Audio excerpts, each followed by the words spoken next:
Hello everyone, welcome back on साया Saran classes. Students, अगर आपने अभी तक साया सारन क्लासेज को सब्सक्राइब नहीं किया है तो प्लीज़ सब्सक्राइब कर लें और क्लासेस को अदर स्टूडेंट्स के साथ ज़्यादा से ज़्यादा शेयर करें। 11th क्लास आज हम डिस्कस करेंगे form of business organisation, means business organisation का last form joint stock company. Joint stock company होती क्या है, इसकी फीचर्स क्या होती है, इसकी मेरिट्स डिमेरिट्स आज की क्लास में हम डिस्कस करेंगे। सिंपल, ज़्यादा कुछ नहीं है। हमारा जो स्टॉक मार्केटिंग आपने सुना होगा, शेयर मार्केट वगैरह, खाली उन्हीं से रिलेटेड होता है। सो देखते हैं। सोल प्रोप्राइटरशिप हम कर चुके हैं, जॉइंट स्टॉक हिंदू फैमिली भी कर चुके हैं, जॉइंट हिंदू फैमिली भी कर चुके हैं, पार्टनरशिप भी कर चुके हैं, कोऑपरेटिव सोसाइटी कर चुके हैं। अगर आपने अभी तक ये क्लासेज नहीं देखी हैं तो प्लीज़ लास्ट क्लासेज देख ले। हर एक हमने अलग अलग वीडियो में आपको समझा रखी है। आज डिस्कस करेंगे हम जॉइंट स्टॉक कंपनी। देखते हैं। Joint stock company, a company is a association of person form for carrying out business activities and has a legal status independent of its member. कि एक कंपनी क्या होती है, एक एसोसिएशन ऑफ पर्सन, कुछ person से एसोसिएटेड बनी हुई, किस लिए, ताकि वो बिजनेस एक्टिविटीज़ को कैरी कर सके। और जितने भी इसके मेंबर्स होते हैं वो सारे, सबका लीगल स्टेटस होता है, वो इंडिपेंडेंट होते हैं, ठीक है, क्योंकि वो फ्रीली काम करते हैं अपने कंपनी के अंदर। A company can be describe as an artificial person having a separate legal entity. Means जो कंपनी होती है उसको हम एक आर्टिफिशियल पर्सन कह सकते हैं, क्योंकि उसके पास उसका खुद का एग्जिस्टेंस होता है, वो लीगल एंटिटी होती है उसकी। प्रीपेचुअल सक्सेशन और एंड एक कॉमन सील, और उसकी खुद की एक सक्सेशन होता है और एक कॉमन सील होती है जिससे लोग उसको पहचान सके। The share holder are the owner of the company. जो शेयर होल्डर होते हैं वो क्या होते हैं, ओनर होते हैं उस कंपनी के। Well board of director is a chief managing body elected by the share holder. Share holder अपना चॉइस के अकॉर्डिंग बीओडी बनाते, एक बोर्ड ऑफ डायरेक्टर बनाते हैं जो उनका चीफ मैनेजर होता है। The capital of a company is divided into smaller part called shares. Means जितनी भी कैपिटल होती है कंपनी की उसको छोटे छोटे टुकड़ों में बांट दिया जाता है, जिनको शेयर कहा जाता है। Which can be transfer freely from one share holder to another person. Means एक शेयर होल्डर उसको मार्केट में उतारता है ताकि दूसरे अनदर पर्सन उसको परचेज कर सके। किसको छोड़ के, प्राइवेट कंपनी को छोड़ के। ओके, सो ये था जॉइंट स्टॉक कंपनी। अब बात करेंगे फीचर्स क्या क्या होती है जॉइंट स्टॉक कंपनी की। A company is an artificial person. Artificial person होता है, खाली कंपनी का नाम चलता है जो हमें कभी दिखाई नहीं देता। वो नाम किसके अकॉर्डिंग होता है, लॉ के अकॉर्डिंग। उसका एग्जिस्टेंस इंडिपेंडेंट होता है, उसके मेंबर्स का भी एग्जिस्टेंस क्या होता है, इंडिपेंडेंट होता है। A company acquire and separate legal identity. Means जो कंपनी होती है वो किसके द्वारा, लॉ के अकॉर्डिंग, एक लीगली प्रोसेस के द्वारा बनाई जाती है, उसकी खुद की एक लीगल आइडेंटिटी होती है। The law does not recognise the business and the owner to be one and the same. कि जो लॉ होता है वो कभी भी बिजनेस को रिकॉग्नाइज नहीं करके चलता, बल्कि जो ओनर होता है उसका और बिजनेस होता है वो सेम ही होते हैं, ठीक है, दोनों अलग अलग पर्सन नहीं होते। Third, the formation of a company is a time consuming. जब कंपनी को फॉर्मेट करते हैं, जो फॉर्मेशन किया जाता है वो टाइम बचाने के लिए, एक्सपेंसेस को कम करने के लिए। Complicated process in corporation of company is compulsory.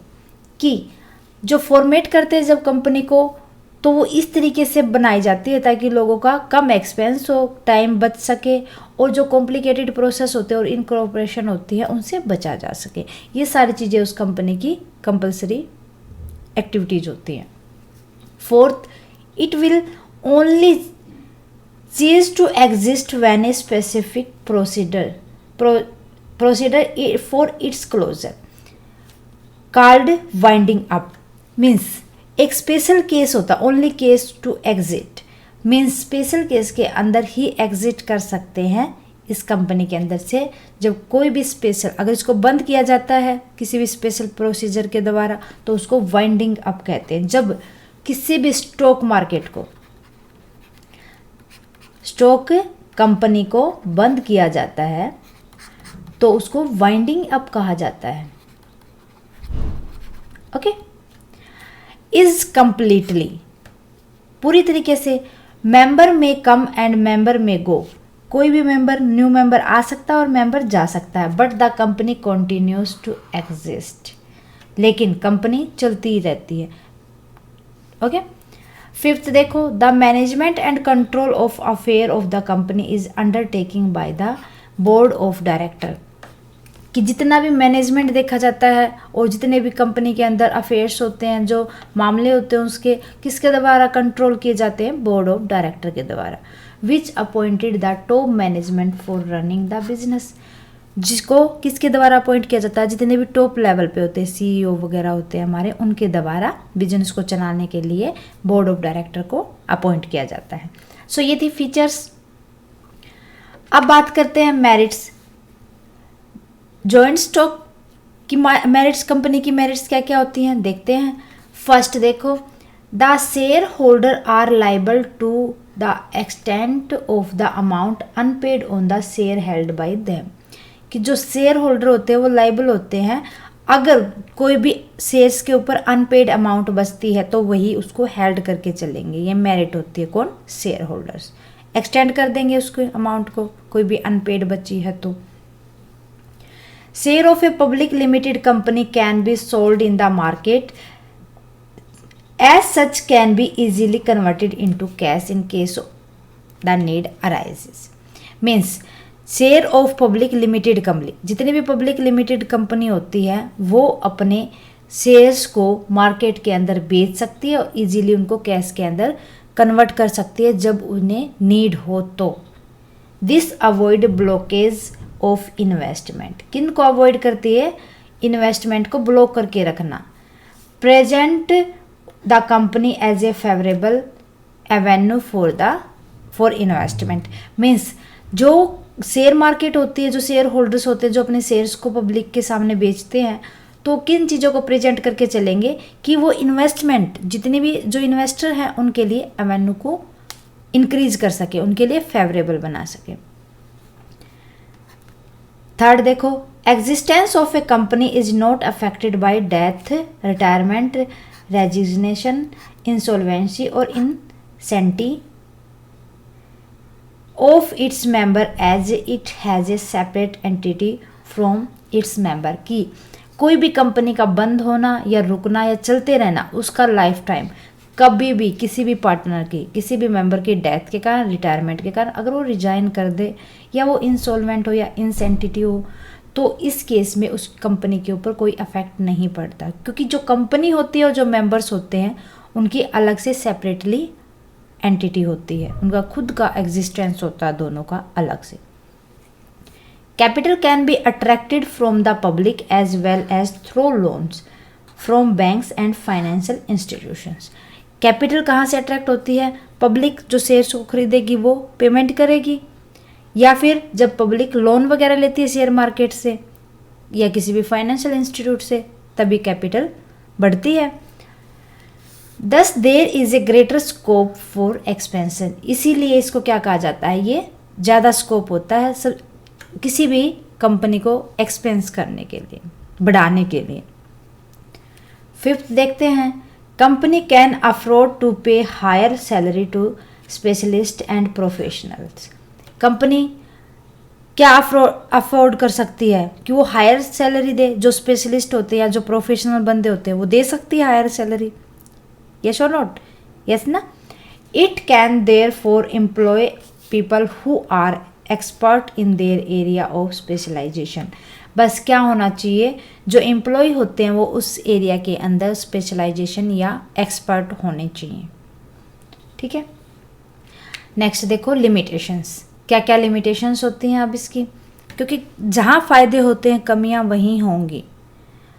Limitation, the formation of a company require greater time.